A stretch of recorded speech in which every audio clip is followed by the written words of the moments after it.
Hello everyone, मैं Rahul Sharma from aroma academy of education और आज हम लोग मैथ्स में लेके आए क्लास 9 के लिए linear equation in two variable. देखो, आज मैं आप लोगों को वो चैप्टर कवर कराऊंगा जिसमें जो स्टूडेंट ये सोच रहे हैं यार मैथ्स में कैसे पास हो, तो आज हम सिर्फ उन चैप्टर्स की बात करेंगे और मेरी जो आने वाली वीडियो होगी वो सिर्फ उन्हीं चैप्टर्स पे फोकस होगी। अगर मैं कुछ चैप्टर आपको बताऊं, जो बच्चे मैथ्स को लेकर टेंशन में जी उन्हें ये रहता है कि कैसे हम पासिंग मार्क्स लेके हैं, तो कुछ चैप्टर्स हैं जैसे चैप्टर नंबर अगर मैं 1 की बात करूं, chapter number 3 coordinate geometry, chapter number 4 linear equation in two variable, chapter number 5, ठीक है। उसके बाद चैप्टर नंबर अगर हम बात करें स्टैटिक्स की बात करें या चैप्टर नंबर 6 की बात करें, तो कुछ सेलेक्टेड चैप्टर्स हैं, अगर आप उन्हें कवर कर लेंगे तो मैथ्स में पास होना इजी है। और जो बच्चे स्कोर के लिए सोच रहे हैं उनके लिए भी हम लेके चलेंगे। तो बेसिकली मेरा जो वीडियो में फिलहाल फोकस रहेगा वो उन स्टूडेंट्स के लिए होगा और वो टॉपिक कवर कराने होंगे मुझे जो 5-6 चैप्टर्स है जिसे बच्चा करके इजीली पासिंग मार्क्स स्कोर कर लेगा और मैथ्स को लेके जो टेंशन है वो उसकी खत्म हो जाएगी। तो उसी को लेके आज मैंने स्टार्ट किया है chapter linear equation in two variable. आपने क्या किया होगा प्रीवियस क्लास में, जब आप 7th में होंगे 8th में होंगे तो आपने पढ़ा होगा linear equation in one variable. तो वन वेरिएबल में क्या होता है, जो हाईएस्ट डिग्री होती है इक्वेशन की वो 1 होती है। और जब हम बात करते हैं वेरिएबल की तो पूरी इक्वेशन एक ही वेरिएबल के फॉर्म में होगी।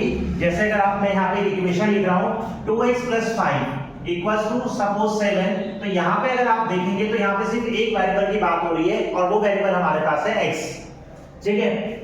या अगर मैं इस तरह से लिखूं 2y + 7 इक्वल्स टू 10, तो यहाँ पे सिर्फ एक वेरिएबल की बात हो रही है y।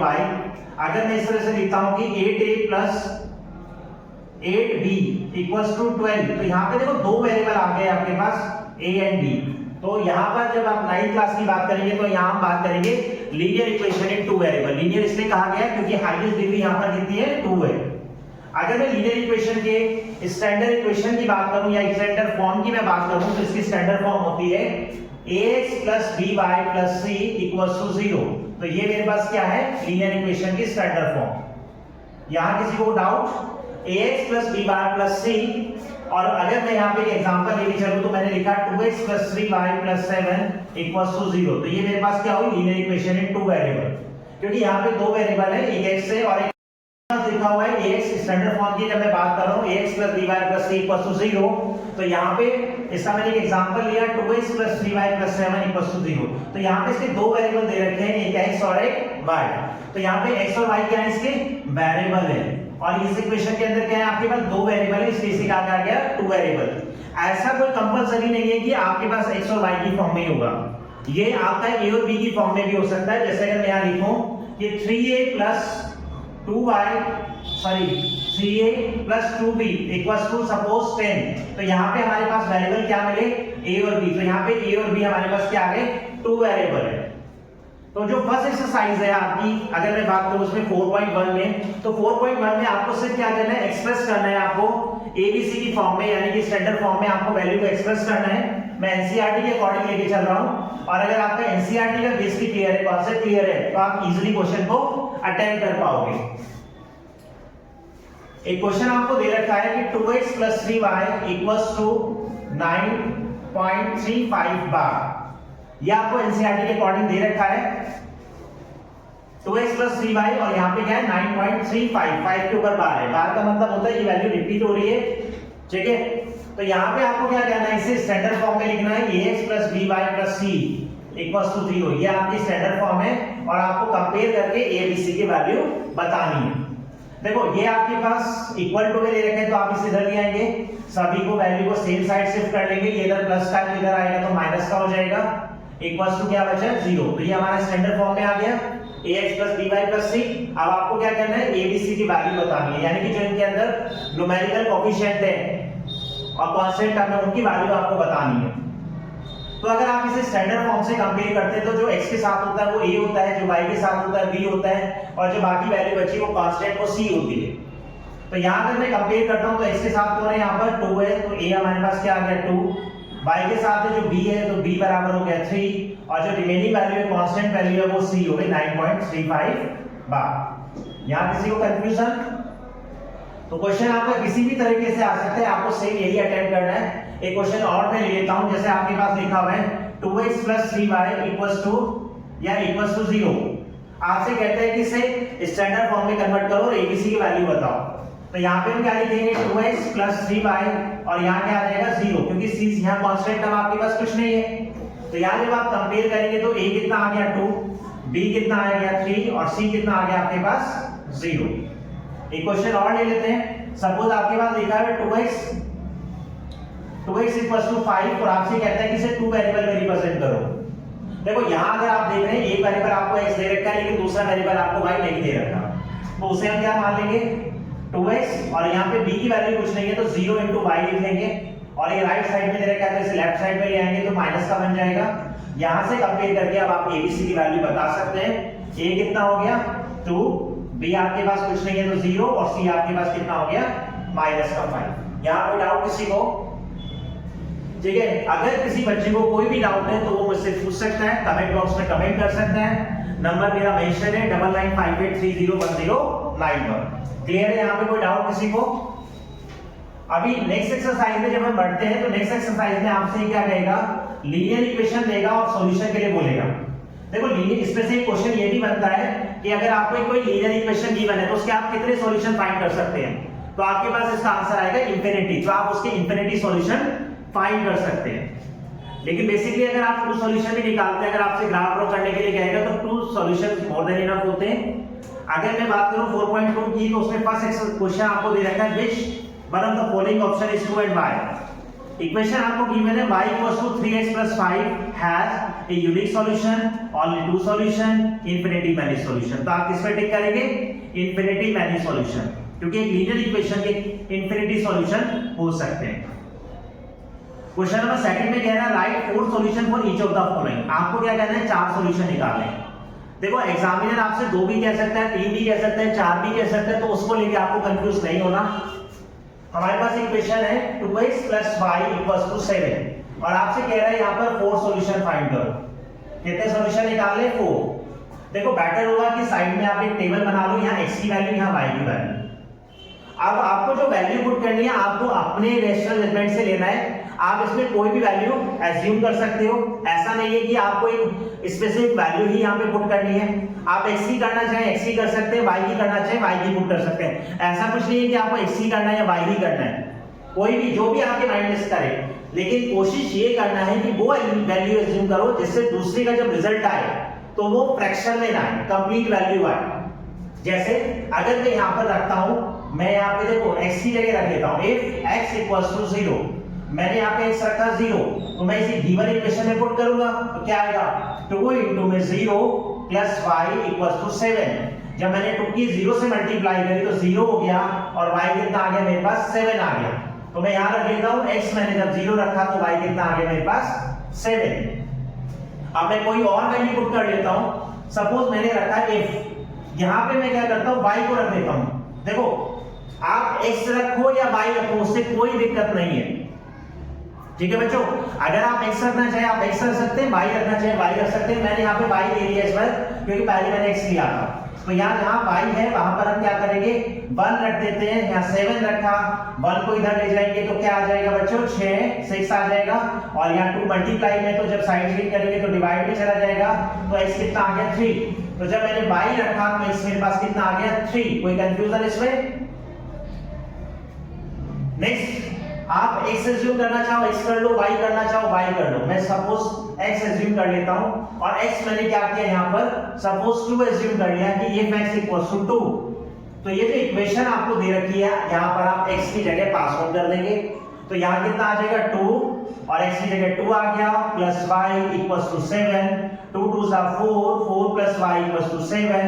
4 को इधर ले जाएंगे, साइड चेंज करेंगे तो माइनस हो जाएगा, तो 7 - 4, तो y की वैल्यू बच्चों क्या आ गई 3। इजी है निकालना। तो आप जो मर्जी चाहे वैल्यू यहाँ फाइंड कर सकते हैं। कोई डाउट किसी का? डाउट के लिए मैं बता चुका हूँ, कमेंट कीजिए, ठीक है। और ज्यादा से ज्यादा आप अपने ग्रुप में इस वीडियो को शेयर करें ताकि बाकी बच्चे भी इस वीडियो का बेनिफिट उठा सके। आगे हम बात करते हैं क्वेश्चन नंबर 3 की तरफ, जिसमें कहता है check which of the following are the solution. देखो सॉल्यूशन की बात करें तो ये सॉल्यूशन ही आ रहे हैं और इन सॉल्यूशन का मतलब ये है कि अगर आप इन सॉल्यूशन को इस इक्वेशन में पुट करेंगे तो ये राइट हैंड साइड को जस्टिफाई करेगा। यानी कि जब आप x और y की जगह 0 और 7 पुट करेंगे तो सॉल्व करके 7 आना चाहिए। तो सॉल्यूशन का मतलब ये होता है। तो जब मैं आपके क्वेश्चन नंबर 3 में जाते हैं तो क्वेश्चन थर्ड में क्या हुआ, एक इक्वेशन आपको दे रखी है और आपको सॉल्यूशन चेक करने के लिए कहा कि इसके सॉल्यूशन है या नहीं है, चेक करो। Check which of the following are the solution of the equation, और इक्वेशन आपको क्या गिवन है बच्चों, x - 2y = 4। और देखो इसके दो पार्ट में उठा लेता हूं, क्वेश्चन नंबर थर्ड है हमारे पास, जिसमें ए पार्ट में कह रहे हैं 1 0 2, और बी पार्ट या मैं ले लेता हूं इसका फोर्थ पार्ट ले लेते हैं। फोर्थ पार्ट में वैल्यू दे दी आपको √2 और 4√2। देखो ये कोऑर्डिनेट आपको दे रखी है, और कोऑर्डिनेट ज्योमेट्री आपने किया था थर्ड चैप्टर, तो ये जो फर्स्ट वैल्यू होती है वो x को रिप्रेजेंट करती है और सेकंड वाली वैल्यू y को रिप्रेजेंट करती है। तो पहले मैं फर्स्ट पार्ट को चेक करता हूं कि इसके सॉल्यूशन है या नहीं है। मेरे पास इक्वेशन दी हुई है x - 2y = 4, तो मैं क्या कर रहा हूं, लेफ्ट हैंड साइड में वैल्यू पुट करके देखूंगा कि जब मैं लेफ्ट हैंड साइड में x और y की वैल्यू रखता हूं तो वो राइट हैंड साइड के इक्वल आती है नहीं आती। तो मैंने क्या किया, यहां x की जगह क्या रख देंगे 0 और y की जगह क्या रख देंगे, तो यहां आप लिख सकते हैं कि x = 0, यहां लिख लेंगे पुट x = 0 एंड y = 2। ये वैल्यू आप इसमें पास करेंगे तो x 0 आ गया और y की जगह आपने क्या कर दिया 2 पुट कर दिया। मैंने यहां सिंपलीफाई किया तो 2 कितना हो गया 4 माइनस का 4, लेकिन राइट हैंड साइड में आपको क्या दे रखा है 4 दे रखा है। जब मैं बात करूंगा राइट हैंड साइड, तो देखो राइट हैंड साइड में आपको क्या दे रखा है 4, लेकिन हमारा रिजल्ट क्या है माइनस का 4, तो ये क्या है नॉट इक्वल्स टू दिस, तो ये दोनों आपस में बराबर नहीं है। क्लियर है बच्चों? तो यानी कि ये जो है 0 और 2 इसका सॉल्यूशन नहीं है। नेक्स्ट पे चलते हैं बी पार्ट पे। यहां पे आपको x कितना दे दिया √2 और y दे दिया आपको 4√2, तो हम क्या करेंगे पुट x = √2 एंड y = 4√2। यहां पुट कर देते हैं इक्वेशन में, और इक्वेशन क्या है हमारे पास x - 2y = 4। इसे हमें वेरीफाई करना है कि क्या ये इसके सॉल्यूशन है। तो यहां पे हम रख लेते हैं लेफ्ट हैंड साइड लेके चलते हैं, यहां पर x की जगह क्या आ जाएगा √2 और y की जगह क्या आ जाएगा 4√2, तो कितना आ गया √2 और 4 2 सा 8√2। देखो √2 के आगे कुछ नहीं है, इसका मतलब यहां क्या लिखा हुआ 1 लिखा हुआ है।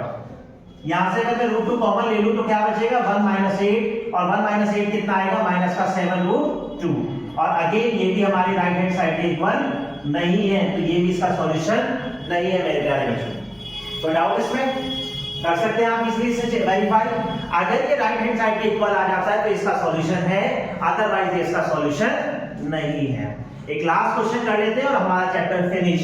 छोटा सा चैप्टर है, स्कोरिंग चैप्टर है, आप इजली से अटेम्प्ट कर सकते हैं, और यहां से आपको एक क्वेश्चन मिलेगा ही मिलेगा, एमसीक्यू में भी मिलेगा, और आपको एक 3 मार्क्स का क्वेश्चन भी मिलेगा। ठीक है, तो आपको अच्छे से करना है, ये बेसिक कॉन्सेप्ट है इसके अंदर। अब देखो नेक्स्ट क्वेश्चन में क्या कह रहा है आपसे, फाइंड द वैल्यू ऑफ के। आपको क्या करना है यहाँ पे फाइंड करना है के, और आपको गिवन क्या है x = 2 एंड y = 1। इक्वेशन क्या दे रखी है, इज द सॉल्यूशन ऑफ का है, सॉल्यूशन ऑफ किसका 2x + 3y = k, कि ये जो x2 और y1 है ये इस इक्वेशन के सॉल्यूशन है। तो सॉल्यूशन का मतलब क्या है कि अगर आप इसमें x और y की वैल्यू पुट करेंगे तो ये राइट हैंड साइड के इक्वल आना चाहिए। तो मैं क्या करता हूं इस इक्वेशन में x2 रख देता हूं, y1 रख देता हूं, तो यहाँ x की जगह मैंने क्या रख दिया 2 रख दिया, y की जगह क्या रख दिया 1 रख दिया, तो ये राइट हैंड साइड यानी कि k के इक्वल आना चाहिए। तो 2 2 सा 4 और 3 1 सा 3 = k, तो 4 और 3 7, तो k की वैल्यू क्या है बच्चों 7। कोई डाउट इसमें? तो देखो बेसिकली जब हमने बात करी लीनियर इक्वेशन इन 2 वेरिएबल, तो यहाँ पे सिर्फ 2 चीजों की हमने यहाँ बात करी है। एक हमने यहाँ स्टैंडर्ड फॉर्म की बात करी, ax + by + c की बात करी, जिसमें से हमने क्या किया इक्वेशन को या तो इस फॉर्म में कन्वर्ट किया, और फिर a की c की वैल्यू हमने फाइंड करने की बात करी। क्वेश्चन आपका किसी भी तरह से हो सकता है, ऐसे भी हो सकता है 2 + x + 2/3y + का 3 = 0। ये भी क्वेश्चन हो सकता है और आपसे कहेगा abc निकालो, तो जो x के साथ है a हो गया तो a हो गया 1, b कितना हो गया 2/3 और c कितना आ गया 3। तो आप ऐसे भी कर सकते हैं या फिर एलसीएम लेके से सिंपलीफाई करके इक्वेशन को तो भी कर सकते हैं। और दूसरा क्वेश्चन क्या हुआ, आपसे सॉल्यूशन की बात हुई कि 2 सॉल्यूशन निकालो, 3 सॉल्यूशन निकालो, 4 सॉल्यूशन निकालो, और एक छोटा सा क्वेश्चन दे रखा था जिसमें x और y दे रखी थी, सॉल्यूशन पे पुट करके हम missing value k a y whatever जो भी निकालने के लिए कहेगा आप निकाल सकते हैं। तो छोटा सा चैप्टर था, इंपॉर्टेंट टॉपिक है, आप अच्छे से इसे करिएगा। कोई डाउट आएगा तो आप मुझे पूछिएगा। मैं अपना नंबर आपको बार-बार वीडियो में अपना क्लियर कर रहा हूं 9958301091 और ज्यादा से ज्यादा वीडियो को शेयर कीजिए, सब्सक्राइब कीजिए, ठीक है, क्योंकि ये आपके लिए और आपके फ्रेंड के लिए बड़ी यूजफुल वीडियो होने वाली है, क्योंकि हम इसमें वो टॉपिक कवर करेंगे जो आपको पास कराएंगे, अच्छा स्कोर कराएंगे, 100% रिजल्ट देंगे। और 100% रिजल्ट के लिए जुड़े रहिए राहुल शर्मा के साथ, aroma academy of education. Thank you.